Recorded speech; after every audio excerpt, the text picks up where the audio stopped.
नमस्कार। YouTube channel UP success point में आप सभी का स्वागत है।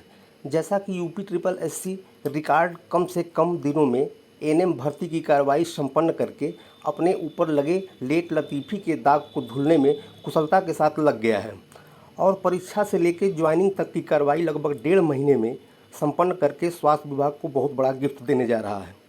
इसी क्रम में कल शाम को आयोग की तरफ से एक नोटिफिकेशन आया है जिसमें क्लियर कट आयोग के द्वारा बताया गया है कि डॉक्यूमेंट्स वेरिफिकेशन की प्रक्रिया कब से शुरू होने वाली है, कितने दिनों तक यह प्रक्रिया चलेगी, इसका आयोजन कहाँ होने वाला है और कौन कौन से पेपर चेक किए जाएंगे।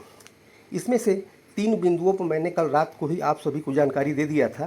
केवल डॉक्यूमेंट्स वेरिफिकेशन में चेक होने वाले महत्वपूर्ण पेपरों के बारे में डिटेल में चर्चा नहीं कर पाया था, जिसकी सूची आयोग के नोटिफिकेशन के साथ विस्तृत रूप में अंकित है। तो चलिए देख लेते हैं डॉक्यूमेंट्स वेरिफिकेशन प्रक्रिया में आयोग और उसकी टीम कौन कौन से पेपर चेक करने वाले हैं। जैसा कि कल की डेट में ये आया हुआ था, इसके अनुसार 1 नंबर पे जन्म तिथि को दिया गया है। जन्म तिथि को वेरीफाई करने के लिए हाई स्कूल या समकक्ष उत्तीर्ण परीक्षा के अंक पत्र प्रमाण पत्र, चूँकि हाई स्कूल के अंक पत्र एवं प्रमाण पत्र दोनों पर ही डेट, इसलिए इसको अनिवार्य रूप से आपके पास होना चाहिए। आयु सीमा निर्धारित आयु सीमा अर्थात दिनांक 1 जुलाई 2022 को 18 वर्ष से 40 वर्ष के मध्य होना चाहिए। यदि इसमें शिथिलता या छूट चाहिए तो उसके 2 आधार होंगे, एक तो आरक्षण के आधार पे और दूसरा होगा आपके संविदा एनएम के आधार पे। तो इसकी जो प्रक्रिया होगी, अगर आरक्षण के आधार पे तो केवल उत्तर प्रदेश में निवास करने वाले अनुसूचित जाति, जनजाति, अन्य पिछड़ा वर्ग के अभ्यर्थियों को पिता पक्ष की ओर से निर्गत जाति प्रमाण पत्र जो विज्ञापन के परिशिष्ट में अंकित प्रारूप पर है वही मान्य होगा। तो इस चीज़ का जो है विशेष रूप से ध्यान रखना है, ये पिता पक्ष से ही निर्गत होना चाहिए और इनके निर्धारित प्रारूप पे होना चाहिए, क्योंकि आरक्षण का लाभ केवल और केवल उत्तर प्रदेश के मूल निवासियों को ही मिलना चाहिए और ये प्रमाण पत्र आवेदन सबमिट करने की अंतिम तिथि अर्थात 5/1/2022 तक जारी किया हुआ होना चाहिए। और दूसरा है आधार आपका संविदा के आधार पर किए गए कार्य की अवधि के आधार पर विज्ञापन के प्रस्तर 7 के अनुसार ऐसे अभ्यर्थियों जो चिकित्सा स्वास्थ्य एवं परिवार कल्याण विभाग उत्तर प्रदेश सरकार में संविदा के आधार पर सहायक नर्स मिडवाइफ के रूप में कार्यरत हों और इस नियमावली के नियम 8(2) में विहित अर्हता धारित करते हों कि ऊपरी आयु सीमा सीधी भर्ती के लिए उन्हें पात्रता योग्य बनाए जाने हेतु अधिकतम 5 वर्ष के अध्यवधीन उतनी पूर्ण की गई सेवा वर्षों जितनी वे संविदा के आधार पर किए गए हों तक अधिक होगी। इसका मतलब ये हुआ कि जो अधिकतम आयु सीमा 40 साल है, अगर कोई संविदा पर कार्य करने वाली एनएम विगत 3 वर्षों से काम कर रही है तो उसके लिए जो आयु सीमा होगी वो 43 साल होगी, यानी कि 40 साल अधिकतम और 30 साल उसकी सेवा अवधि संविदा के आधार पर। ये दोनों जोड़ करके तब जो है छूट मिलेगा। इस हेतु चिकित्सा स्वास्थ्य एवं परिवार कल्याण विभाग उत्तर प्रदेश सरकार में संविदा के आधार पर सहायक नर्स मिडवाइफ के रूप में कार्य करने वाली महिला अभ्यर्थियों को इस प्रकार प्रदान किए जाने वाली छूट को प्रमाणित सत्यापित किए जाने के संबंध में चिकित्सा स्वास्थ्य एवं परिवार कल्याण विभाग के संबंधित जनपद के मुख्य चिकित्सा अधिकारी द्वारा जारी प्रमाण पत्र ही मान्य होगा, या तो उनके द्वारा हस्ताक्षरित हो या उनके द्वारा काउंटर साइन किया हुआ भी चलेगा। और इसमें एक नोटशीट लगा हुआ है कि विज्ञापन के प्रस्तर 12.2 के अनुसार एक से अधिक आरक्षित श्रेणी का दावा करने वाले अभ्यर्थियों को एक छूट जो अधिक लाभकारी होगी अनुमन्य होगा। यानी कि इसका मतलब ये हुआ कि ऐसा भी हो सकता है कि आरक्षण के आधार पे भी छूट का दावा हो, साथ में वो संविदा की एनएम भी हो, तो दोनों में जो ज़्यादा ही उसके लिए लाभकारी होगा वही छूट उसको प्रदान की जाएगी आयोग की तरफ से। अब आते हैं तीसरे बिंदु पे। तीसरा बिंदु है अनिवार्य अर्हता। अभ्यर्थी ने माध्यमिक शिक्षा परिषद उत्तर प्रदेश की इंटरमीडिएट परीक्षा या उसके समकक्ष सरकार द्वारा मान्यता प्राप्त कोई परीक्षा अवश्य उत्तीर्ण की। इसका मतलब हुआ इंटरमीडिएट परीक्षा और उसका अंक पत्र एवं प्रमाण पत्र।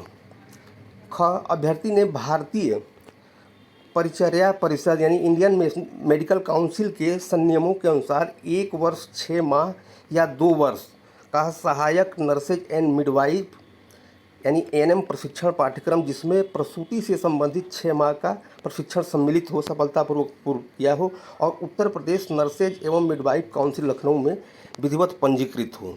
तो जैसा कि हमने अपने पिछले वीडियो में भी ये सारी बातें बताई थी आपको कि कौन कौन से डॉक्यूमेंट्स रखने हैं और उसकी फ़ोटो कापी कराना है, तो फ़ोटो कापी तो आप लोग अभी भी 2 सेट करा लीजिएगा, कम से कम 2 सेट। तो ये हो गया। उसके अलावा अधिमानी अर्हता में नंबर 1 प्रादेशिक सेना में न्यूनतम 2 वर्ष की अवधि, ये सक्षम अधिकारी के स्तर से प्राप्त किया हुआ हो। दूसरा है राष्ट्रीय कैडेट कोर बी प्रमाण पत्र, ये भी सक्षम स्तर के अधिकारी द्वारा निर्गत प्रमाण पत्र होना चाहिए। अधिमानी अर्हता में संविदा के आधार पर काम करने वाली एएनएम को प्रत्येक 1 वर्ष के लिए 3 अंक और अधिकतम उनको 15 अंक दिए जाएंगे। तो इसके बारे में डिटेल्स हमने बता दिया था कि ये केवल मुख्य चिकित्सा अधिकारी द्वारा ही जारी किया हुआ प्रमाण पत्र होगा।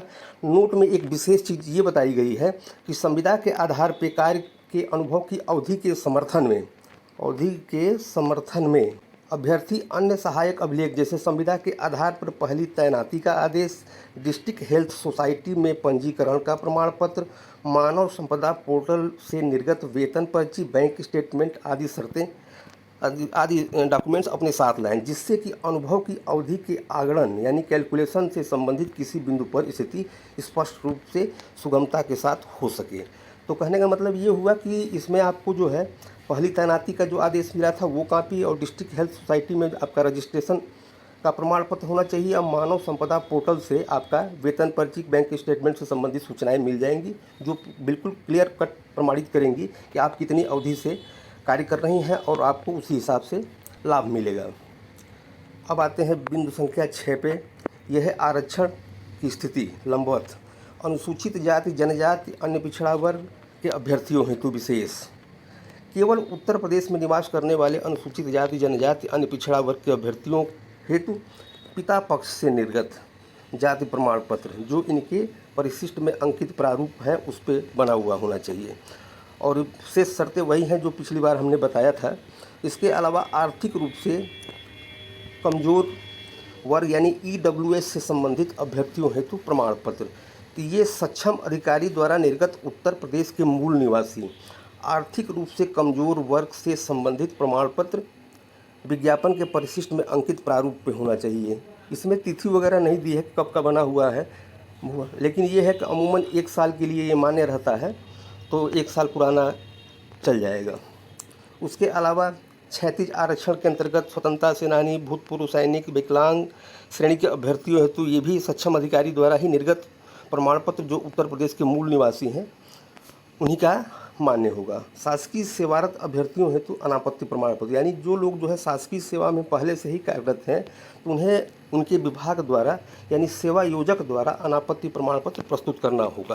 तो ये सारे डॉक्यूमेंट्स हैं, यही डॉक्यूमेंट्सों की आपके डॉक्यूमेंट्स वेरिफिकेशन प्रक्रिया में जाँच की जाएगी। उम्मीद है कि ये सारे पेपर आप लोगों ने तैयार कर लिया होगा, क्योंकि इससे पहले 2-3 वीडियो में हमने डिटेल में इसके बारे में आपको पहले ही बता दिया था। आश्चर्यजनक रूप से आयोग जिस तेज़ी और मुस्तैदी के साथ कार्य कर रहा है और रिकॉर्ड 9 दिनों में 17,713 अभ्यर्थियों का वेरिफिकेशन संपन्न करने वाला है, उसको देखते हुए तो यही लगता है कि जून माह के अंत तक वह फाइनल सिलेक्शन लिस्ट जारी कर सकता है, जैसा कि सूत्र भी बता रहे हैं। सूत्रों पर यदि भरोसा किया जाए तो उसके अनुसार आयोग 15 से 20 जुलाई तक नियुक्ति पत्र वितरित करने की पूरी तैयारी कर रहा है और सब कुछ ठीक ठाक रहा तो वह ऐसा करने में निश्चित रूप से सफल होगा। यही कारण है कि आयोग ने लेखपाल भर्ती, यूडीए, एलडीए, पूर्व निरीक्षक आदि की परीक्षाएं स्थगित कर दी हैं, ताकि एएनएम भर्ती की समस्त प्रक्रिया को वह जल्दी से जल्दी संपादित कर सके और उसमें कोई व्यवधान या अड़चन न आ सके और जल्दी रिजल्ट जारी हो सके। तो आज की महत्वपूर्ण अपडेट्स में बस इतना ही। अनंत शुभकामनाओं के साथ आप सभी को पुनः नमस्कार।